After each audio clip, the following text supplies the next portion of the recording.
I'm working on the brakes. I've already got the front brakes completely disassembled, and I've started painting parts and getting ready to put some stuff back together, waiting on parts coming from a vendor. But before I pull the back brakes off, I want to show you this. The back brakes on these old cars are what's called a tapered axle, brake drum. So the axle comes out like this, and then the brake drum is pressed over that. It's a tapered fitting, and there's a keyway in there that keeps that brake drum from rotating and popping off. And you can't just, like on the front, loosen a bolt and the drum comes off. You actually have to have a puller. This is the puller I have. This is a big beastie of a puller that I found at a swap meet. It's made by Blue Point, aka Snap-on kind of thing. And this thing weighs like, 15, 20 pounds. It's heavy as hell. But this screws into the lug holes, so whether you've got, studs coming out and you put lug nuts on it, or in this case on the Packard, it's got lug bolts. Yes, lug bolts. No lug nuts. Lug bolts. So basically you put this puller on there, and the idea is you're using this puller to pull that off there. Now what you can't see under here is I've loosened the axle nut, but I've left that nut on. So I've only loosened it so there's about a 1/4 inch gap between the end of the drum and that nut. Because when this thing pops off, sometimes this thing pops off violently and it'll fly across the room, and these things are heavy. So, unless you want a broken shin or something else, leave the axle nut on, just leave it loose so it catches the load of that drum popping off. And what you're doing is, instead of twisting this by hand, you have to hit this with a hammer.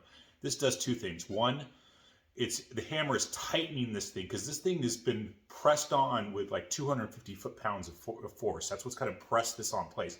Plus, you don't know the last time this was off. There could be rust involved. God knows. So you need to hit this with a hammer to, one, tighten it, and also the shock from those hammer blows is what breaks that tapered bond loose. So now you're going to see me do it, and let's see how long it takes me to break this loose. I have no idea the last time this was done. This could have been done 3 years ago. This could have been done 30 years ago. I have no idea. We're going to find out. So what do you need? You need a big hammer. I like these dead blow hammers. You're not throwing sparks or from metal on metal contact. This is about a 3.5 or 4 pound dead blow hammer. This is perfect for this. So let's get going.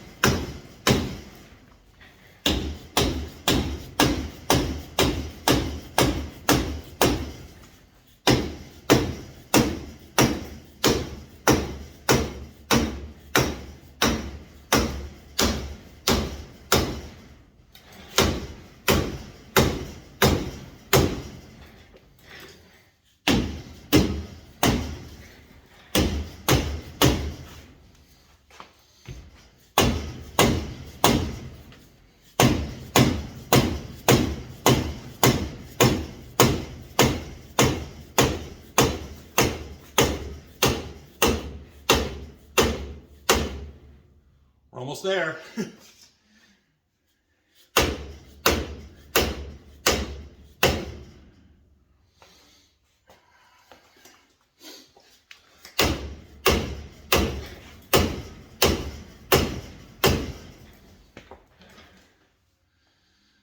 See, now you can kind of see this gap in here. There's a gap in here between the end of that drum and where that puller is. A few more hits, hopefully.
Well, that was anticlimactic.